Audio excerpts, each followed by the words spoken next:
Donc, les infections sexuellement transmissibles, donc c'est les IST, qui englobent pas mal d'infections. Donc, il faut connaître au moins quelques-unes pour pouvoir un petit peu faire la différence entre surtout les infections qui se ressemblent. Parce que généralement, les infections qui se manifestent par des ulcérations se ressemblent presque toutes. Et du coup, on est obligé d'avoir certains caractères pour chaque ulcération pour permettre un petit peu d'orienter notre diagnostic et d'orienter aussi notre examen complémentaire.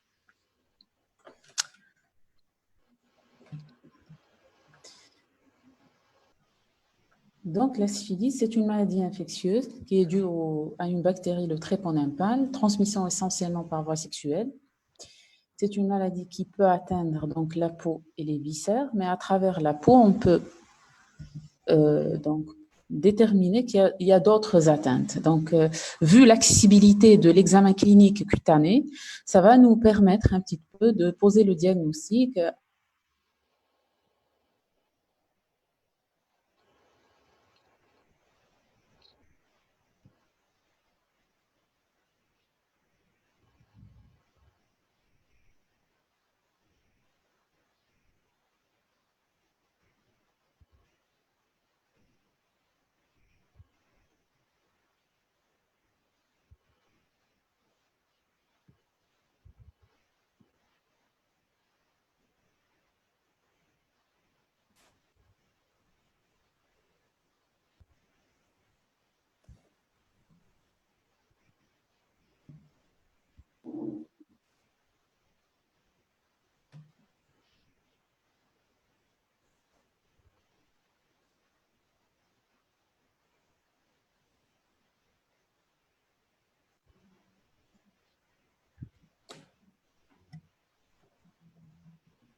Alors, l'évolution, donc la transmission se fait par voie sexuelle.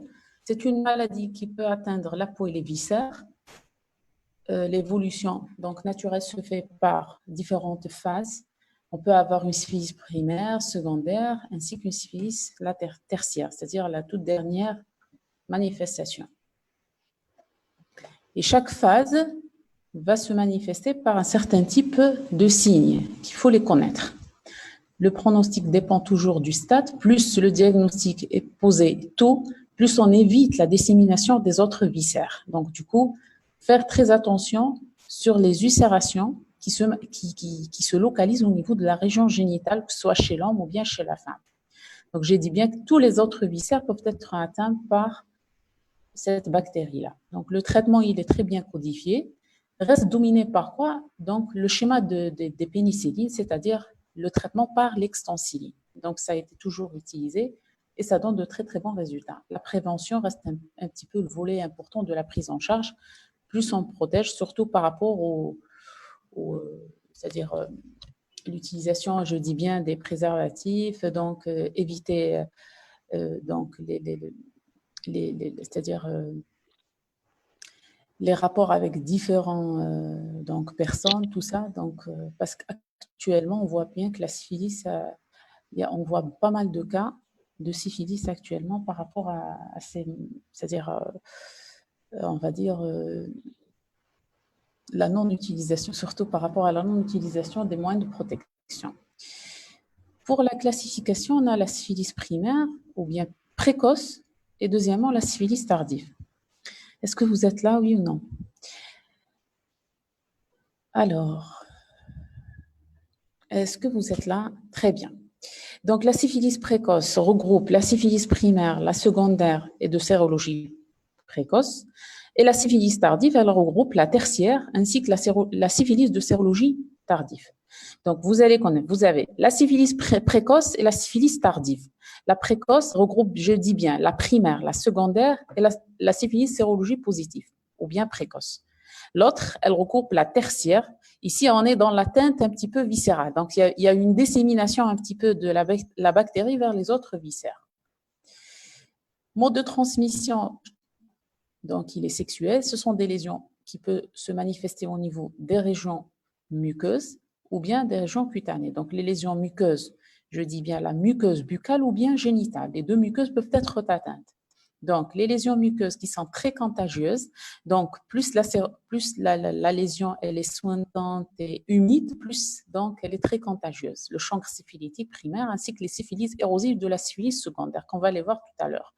Transmission materno-fœtale aussi peut survenir vers le 4e, 5e mois de grossesse. La transmission aussi post-transfusionnelle ou post-greffe sont possibles, mais sont très très rares. Et on commence par la syphilis primaire. Donc, elle débute donc après une période d'incubation variable de 3 semaines en moyenne.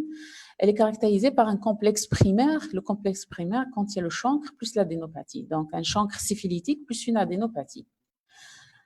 Le chancre, c'est cette petite érosion. Donc, chancre syphilitique typique, qui on va voir comme lésion, une exulcération ou bien une érosion. Donc, c'est pas une ulcération. Exulcération, c'est-à-dire c'est une érosion, c'est pas très très profonde. Donc, c'est une perte de substance très superficielle. C'est pas comme dans les ulcères où la perte de substance est profonde. Donc, l'exulcération ou bien érosion, elle est de nombre unique, de taille à peu près 5-15 mm, forme arrondi ovalaire. Le bord sans régulier, fond son propre et rosé. Donc, le fond, il faut bien garder, donc vraiment c'est propre. Il faut essayer de toucher un petit peu à cette ulcération. On remarque que la base, elle est indurée. On a un seul caractère sémiologique qui est vraiment évocateur. Donc, quand on touche à cette base qui est vraiment dure, on peut se pencher vers le diagnostic de syphilis parce qu'il y a d'autres maladies qui peuvent se manifester par des érosions au niveau de la région génitale ou bien la région buccale. Donc, quand vous touchez la base, elle est dure, on peut dire que c'est de la syphilis. Donc, il se traduit par l'impossibilité de plisser entre deux doigts la surface de l'ulcération. Donc, j'essaye de maintenir l'ulcération entre deux doigts et j'essaie de la plier, mais ça ne marche pas. Donc, c'est très dur. Donc, on est un petit peu sur l'origine syphilitique. Autre chose, il y a cet aspect propre de la lésion, ou bien cette érosion, elle est plus ou moins propre et elle est indolore. Donc, c'est pour ça que les gens mettent du temps parfois pour venir consulter. Vu que ça fait pas mal, c'est propre, ça se localise au niveau de la région génitale. Bon, chez l'homme, plus ou moins, le diagnostic est très facile, mais chez la femme, donc, elle n'arrive pas à voir. Comme c'est pas douloureux, ils arrivent à consulter à un stade un petit peu très en retard. Aucune de ces caractéristiques n'est cependant vraiment pathognomonique. Le chancre syphilitique, devant tout chancre ou bien toute ulcération, on doit systématiquement évoquer toutes les autres pathologies, telles que par exemple la tuberculose ou le chancre mou, autre que la syphilis.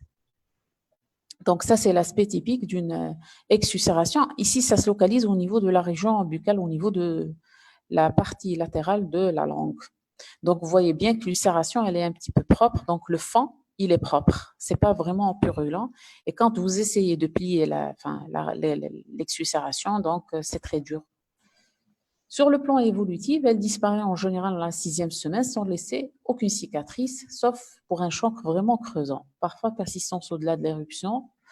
Donc, au début de l'éruption secondaire, on parle ici de syphilis primo-secondaire. C'est-à-dire, elles peuvent persister et elle va coïncider avec la deuxième manifestation, qui est la syphilis secondaire, qui va donner ici des manifestations cutanées au niveau de la peau. L'adénopathie syphilitique, elle apparaît 2e, 4e jour après le chancre. Donc, on peut avoir une polyadénopathie. On distingue une adénopathie qui est la plus volumineuse. Vraiment, elle est de quelques centimètres de diamètre, de forme arrondie ovalaire. Elle est mobile par rapport au plan superficiel et profond. Elle est de consistance ossifère, mais elle est indolore, sans signe de périadénite. Le siège de l'adénopathie, en général, il est unilatéral. Donc, il dépend un petit peu de la localisation du chancre syphilitique. Sur le plan évolutif, donc en absence de traitement, aussi l'adénopathie persiste plusieurs mois.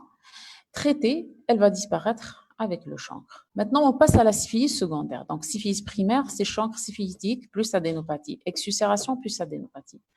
La syphilis secondaire, elle succède à la syphilis primaire non traitée. Elle est inconstante. Un tiers des cas des patients infectés développent cette syphilis. Elle est toujours liée à la diffusion systémique du tréponème, manifestation viscérale.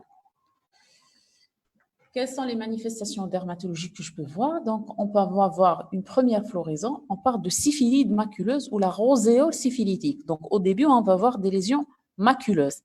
Lésions maculeuses, c'est-à-dire c'est des lésions sans relief. Donc, vous ne pouvez pas les toucher. C'est juste vous arrivez à les voir. Quand vous essayez de passer la main au-dessus de la lésion, donc c'est vraiment plane. Donc, il n'y a pas de relief.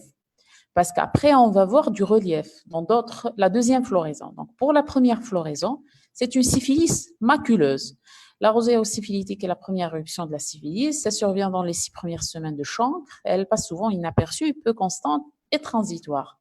On peut avoir cet aspect-là. Donc, c'est une éruption un petit peu maculeuse qui se voit au niveau du tronc.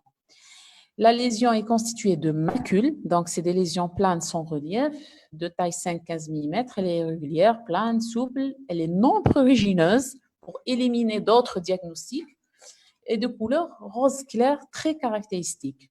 La deuxième floraison, maintenant, c'est une syphilis papuleuse. Maintenant, on va voir un peu de relief. Donc, c'est des macules mélangées à des papules. Elles sont souvent polymorphes, mais la lésion élémentaire reste toujours une papule. Elle survient généralement dans l'année qui suit le chancre. Vous voyez que l'évolution, vraiment, elle est longue, sans traitement. Ces lésions papuleuses, il y a une petite caractéristique. Quand vous voyez qu'il y a des papules chez une personne au niveau des pommes et des plantes, elle doit attirer votre attention. Donc, c'est un petit peu très spécifique, puisque nous, dans la pratique courante, quand on est devant un patient qui vous présente, par exemple, ce genre de lésion, donc il vient au deuxième stade, parce que c'est bon, le chancre est parti, donc on doit poser la question, est-ce que vous avez eu, il y a quelques jours ou il y a quelques mois, une petite érosion au niveau de la région génitale ou bien buccale? Quand il vous dit non, oui, donc avec cette disposition au niveau des pommes et des plantes, donc présence de papules au niveau des pommes et des plantes, nous oriente un petit peu vers ce diagnostic-là. Donc, la taille des lésions, elle est de quelques millimètres, forme hémisphérique, fine desquamation périofficielle, le collerette de Biette, rarement nécrotique, elle est croûteuse ou ulcéreuse, consistance vraiment ferme et elle est non prurigineuse de couleur rouge cuivré. Donc, vous le voyez un petit peu donc c'est des petites papules qui se localisent au niveau des pommes. Sur le plan topographique, donc elle est ubiquitaire, c'est-à-dire je peux la voir n'importe où, mais c'est un petit peu spécifique quand je la vois au niveau des pommes et des plantes. Le visage sillon nasogénial, le pli mentonnier, le tronc et le membre, etc. Donc, vous voyez au niveau du visage. Alors, autre chose, un petit peu la couleur est difficile à apprécier sur une peau qui est noire. Donc ici, il faut un petit peu toucher la lésion parce que la couleur rosée ne peut pas se voir sur une peau qui est foncée. Donc c'est un petit peu votre interrogatoire qui va vous aider. Donc les pommes et plantes, j'ai mis 3 croix parce que c'est une localisation un petit peu spécifique. Donc je peux voir ce genre de papules un petit peu partout. Dans le grand pli et la marginale, les lésions peuvent prendre un aspect végétant sointant, laissant s'écouler une sérosité qui est très très riche en tréponème. Donc plus la lésion est sointante, plus il y a du liquide, plus la personne est très contaminante. Donc plus elle est sèche, quand elle s'assèche, il y a de la croûte, donc il est moins contaminant. Donc au niveau de la région anale ou bien génitale,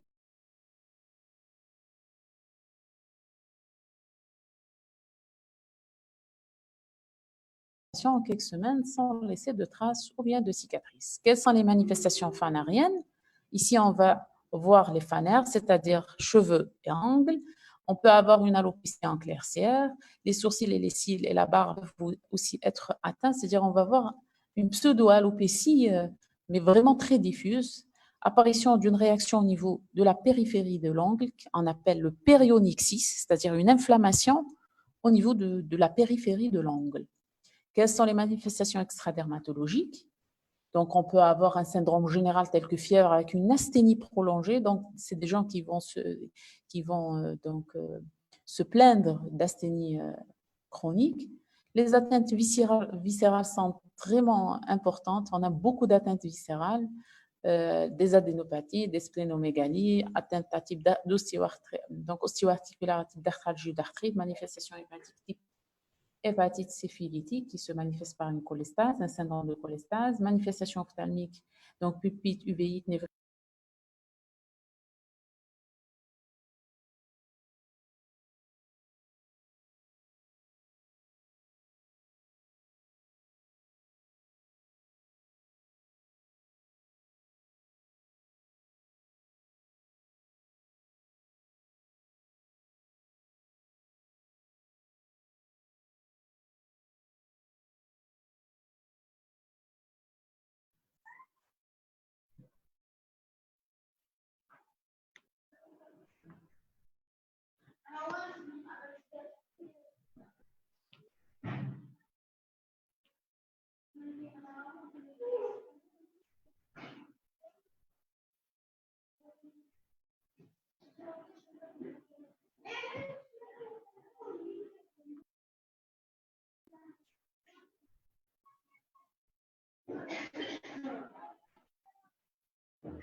Allô, allô, est-ce que vous êtes là?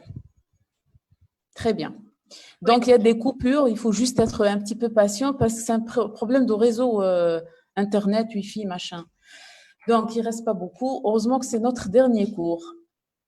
Alors, pour les manifestations, j'ai dit bien donc, extracutanées. Donc, vous avez tout le temps pour lire un petit peu le détail des autres manifestations.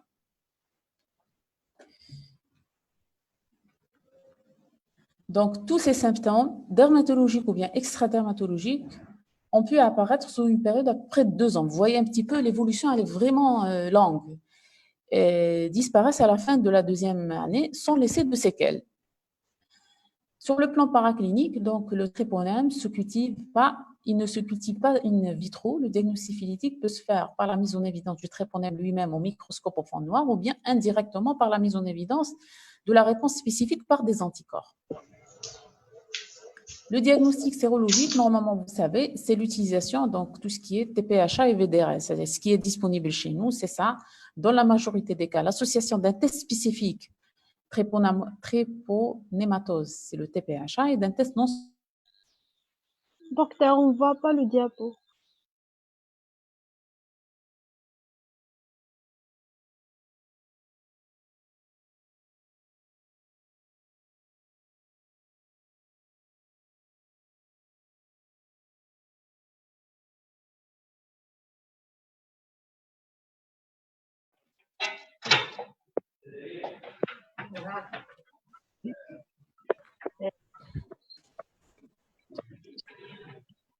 Donc, pour la cinétique des anticorps, donc au cours de la syphilis primaire, le TPHA et le VDRL sont toujours négatifs. Donc, vous voyez bien. Et à ce moment-là, on est obligé de faire quoi? Donc, TPHA et VDRL sont négatifs dans les 7 premiers jours du chancre. Une sérologie négative à ce stade n'élimine pas vraiment le diagnostic de la syphilis primaire. Les sérologies se positivent ensuite en quelques jours après le début du chancre, donc le J0 étant par définition, c'est le début du chancre. Donc, l'FTA, absent vers 5, donc il se positive à peu près vers le 5e, 7e jour, TPHA vers le 8e, 10e jour, et le VDRL vers 10e, 15e jour. Donc, passé au-delà, le TPHA est rapidement positif, il va se positiver vraiment, le VDRL grimpe progressivement pour atteindre un maximum de 256 unités. Donc vers 3e et 6e mois de la maladie. Ce que j'ai fait tout à l'heure, donc vous avez un tableau qui détaille un petit peu cette réaction positive, donc vous pouvez le lire à tête reposée. Donc les deux tests, TPHA ou VDRL, quant à la syphilis secondaire, ils sont toujours positifs. Donc le doute se pose surtout sur la période de la syphilis primaire. Dans tous les cas, donc une sérologie syphilitique discordante avec la clinique doit conduire toujours à vérifier l'absence d'une erreur d'identité ou de la technique elle-même.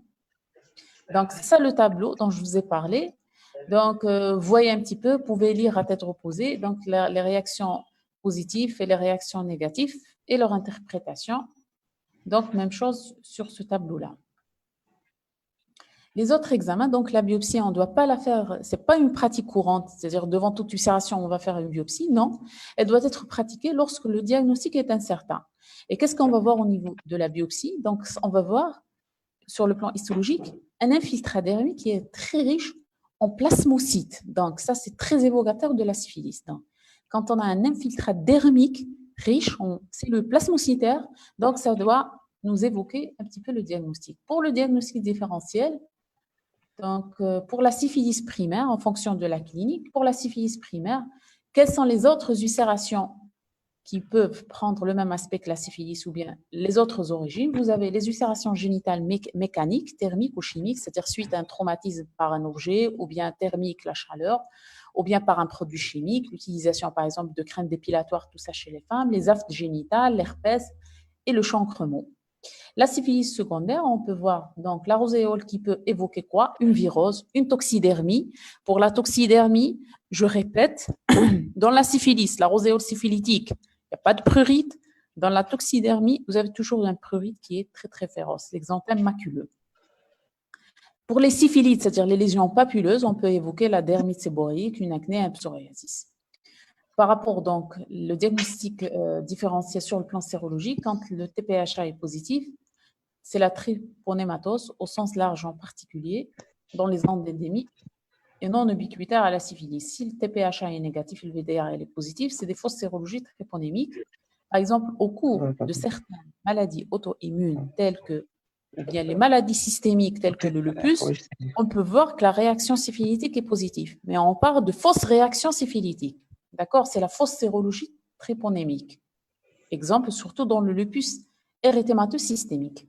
Mais comme le lupus, c'est une maladie à critères, donc on doit rechercher d'autres critères pour confirmer ou pas ce diagnostic. Sur le plan de traitement, donc la déclaration elle est obligatoire. On doit faire une enquête à la recherche des contamineurs et des contaminés. La sérologie syphilitique doit être donc pratiquée chez le conjoint, c'est-à-dire le couple ainsi que les enfants. La recherche systémique des autres CST, parce que toute infection sexuellement transmissible peut se manifester avec d'autres infections. Il faut chercher aussi, surtout, la notion aussi, quand vous demandez la sérologie syphilitique, il faut automatiquement demander une autre sérologie qui est la sérologie de l'HIV. Les armes thérapeutiques, c'est surtout l'extensiline, benzylpénicilline. En cas de contre-indication, on peut donner des cyclines, tétracyclines ou doxycycline. Pour la syphilis précoce, on peut faire une injection intramusculaire unique à la dose de 2,4 millions d'unités d'extensiline, mais ça, c'est en absence d'allergie à la pénicilline. Sinon, on peut donner, donc dans la syphilis secondaire, on peut faire un schéma de 2 injections de 2,4 millions à une semaine d'intervalle. Donc, quand c'est syphilis précoce, une dose unique. Quand c'est une syphilis secondaire, on va faire 2 injections à une semaine d'intervalle. En cas d'allergie, donc, par exemple, chez la femme enceinte, un avis spécialisé est obligatoire. Donc, on va faire un traitement par les cyclines, tétracycline à la dose 500 mg 4 fois par jour, ou bien la doxycycline qui est le doture, aussi à la dose 100 mg matin et soir. Le suivi du traitement, donc l'efficacité de traitement doit être contrôlée cliniquement et biologiquement 3 mois et 6 mois. C'est-à-dire on doit répéter un petit peu les tests. Suivi biologique se fait surtout par le VDRL quantitatif parce qu'il va diminuer. Donc il doit être divisé par 4 à 3 mois, par 16 donc à 6 mois. En absence d'une décroissance de ce type d'examen, le traitement doit être repris. C'est-à-dire quand vous voyez que le malade, vous avez fait le VDRL au début de traitement, il faut recontrôler le patient 3 mois après et après 6 mois après. Si le taux de VDRL diminue, donc le patient a bien répondu au traitement. S'il ne diminue pas, on est obligé de refaire le traitement. Est-ce que c'est clair? La recherche d'autres IST, c'est-à-dire la recherche d'autres infections sexuellement transmissibles telles que, par exemple, l'HIV ou le chancre mou, ou bien donc d'autres infections sexuellement transmissibles. L'herpès, donc tout ça, c'est des infections sexuellement transmissibles. Donc après le traitement, le TPHA ne se négative que très inconstamment si le traitement a été bien conduit et institué un petit peu dans l'année qui suit le chancre. Maintenant, on passe au chancre mou. Vous allez voir ici que l'ulcération, elle va être différente de celle retrouvée dans la syphilis. Donc, le chancre mou, il se manifeste aussi par une ulcération. Donc, on va le définir tout d'abord. C'est une ulcération génitale qui est due à l'hémophilis du crayi. Il réalise des cas d'endémie dans de nombreux pays tropicaux, plus fréquents chez l'homme que chez la femme. L'agent pathogène, c'est l'hémophilus du crayi qui est un bacille gram-négatif bipolaire. Sur le plan clinique, donc l'incubation elle est très courte, 3 à 7 jours. Le sida, le VIH, sida, VIH.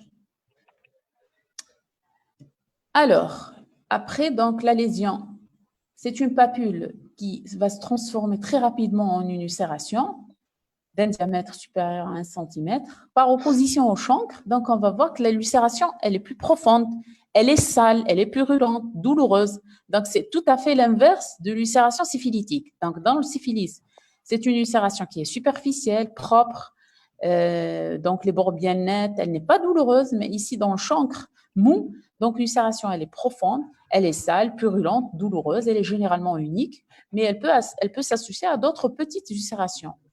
L'adénopathie satellite, donc on appelle ça le bubon inguinal, elle apparaît 8 à 10 jours après le début du chancre, elle est très inflammatoire, c'est pas dans c'est pas dans le cas de la syphilis, donc elle est très inflammatoire. Dans la syphilis, donc l'adénopathie, elle n'est pas inflammatoire, elle est très inflammatoire, évoluant spontanée vers une fistulisation à peau qui se manifeste classiquement par une seule ulcération. Le plus souvent, elle est unilatérale.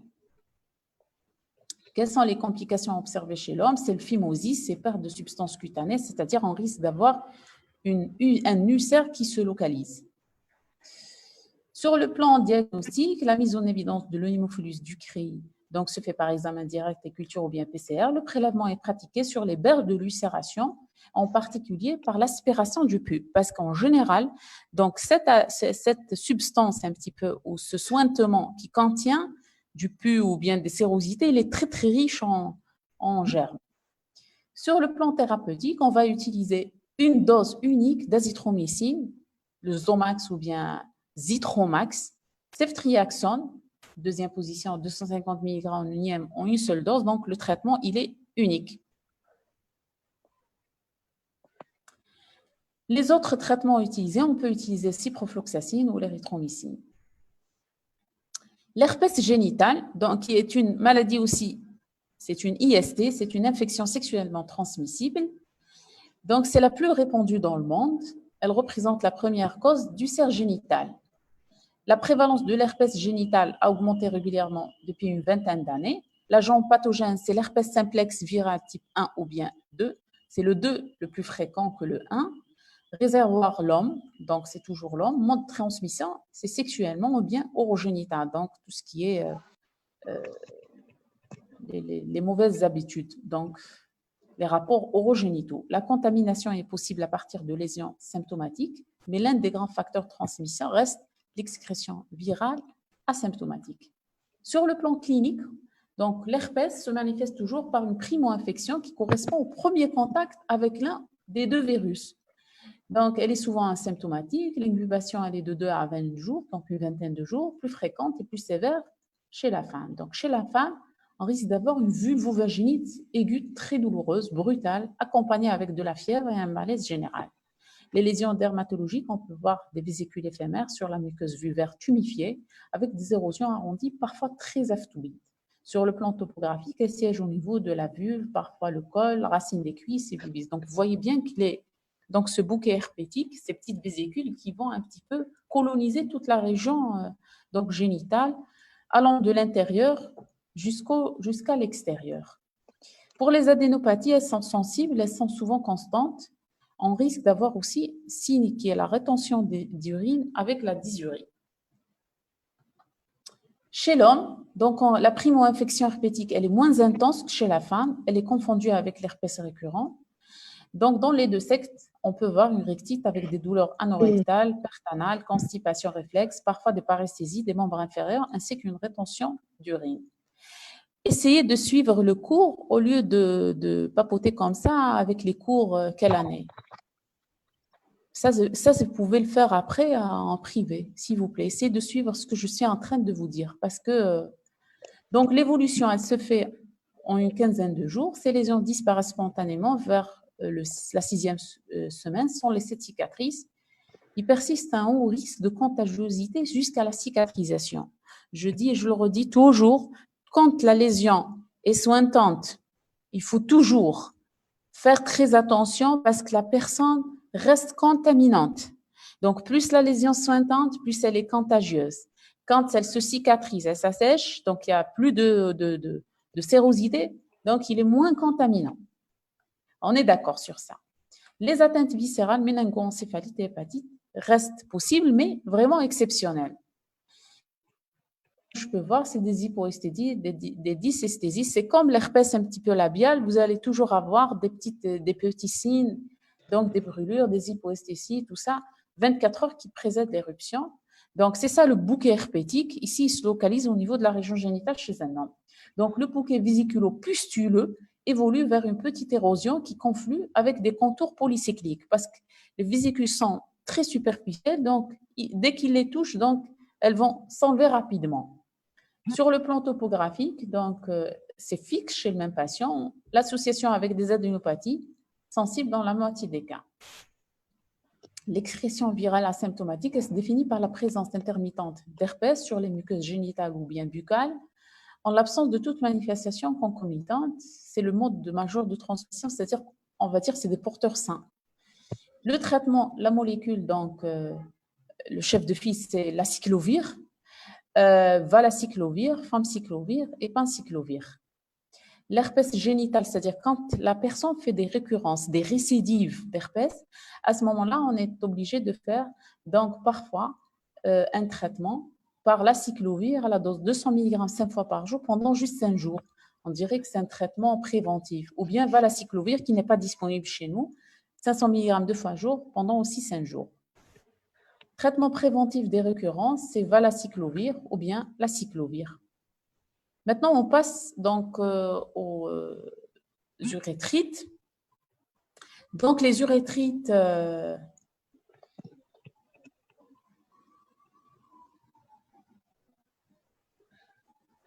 pour les urétrites, donc les urétrites, c'est une inflammation de l'urètre, le plus souvent d'origine infectieuse, qui se traduit par un écoulement urétral séreux ou purulent. Donc, les urétrites, vraiment, c'est simple comme diagnostic. Vous avez un écoulement à travers le méa urétral. Donc, ça se manifeste par un écoulement, dysurie, polacurie, brûlure mictionnaire, ainsi qu'un prurite canalaire.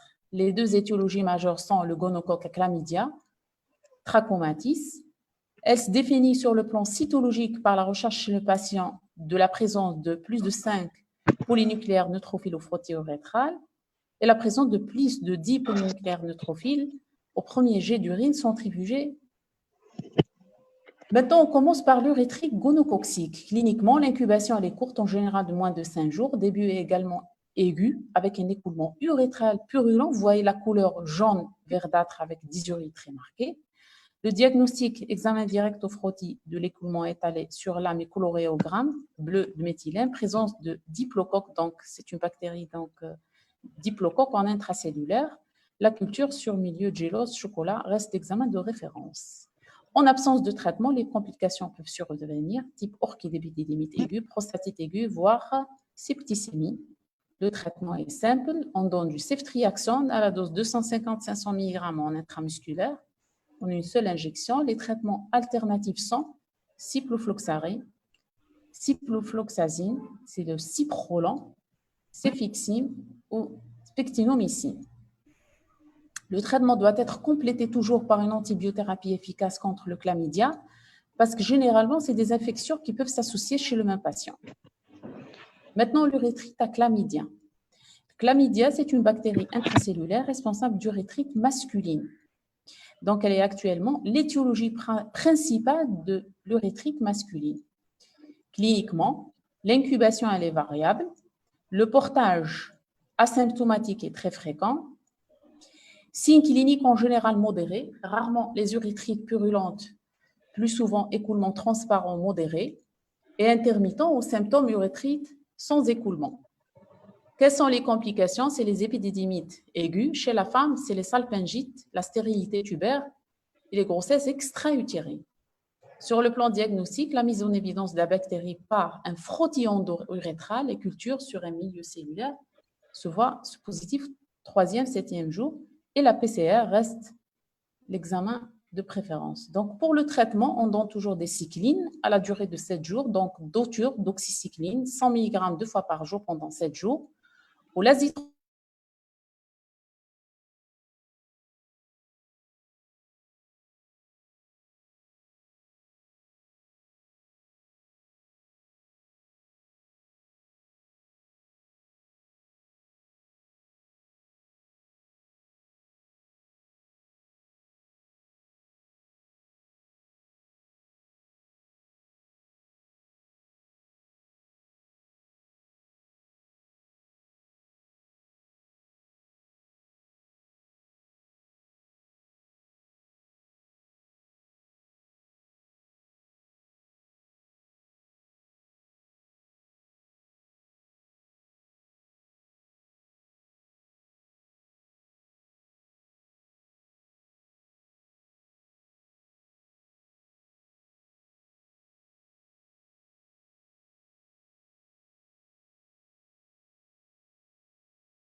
Donc, je reprends les cyclines pendant une durée de 7 jours, doxycycline d'auture, 100 mg 2 fois par jour pendant 7 jours, ou bien le Zitromax à la raison de 1 gramme en une seule dose. En général, le Zitromax, quand on le donne, c'est des doses uniques. Les urétrites à Trichomonas vaginalis, donc c'est un parasite flagellaire responsable d'une urétrite subaiguë ou une balanopostite. Il s'agit d'une étiologie peu fréquente d'urétrite dans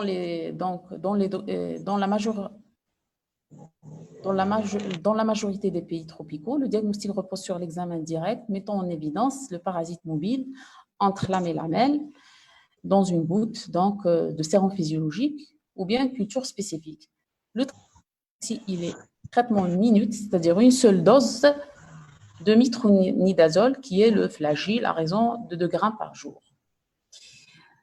Alors, on a fini normalement le cours.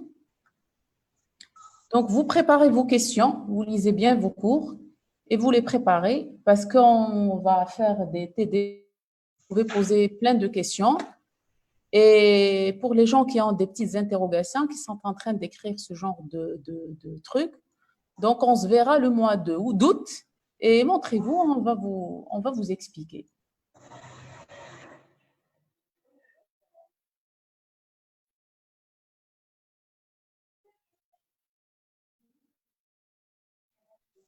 جماعة وش هو الكور اللي تقري فيه؟ S'il vous plaît, les amis, c'est Darmato 6e année. On n'arrive pas à suivre le prof. Hein. S'il vous plaît, quand même.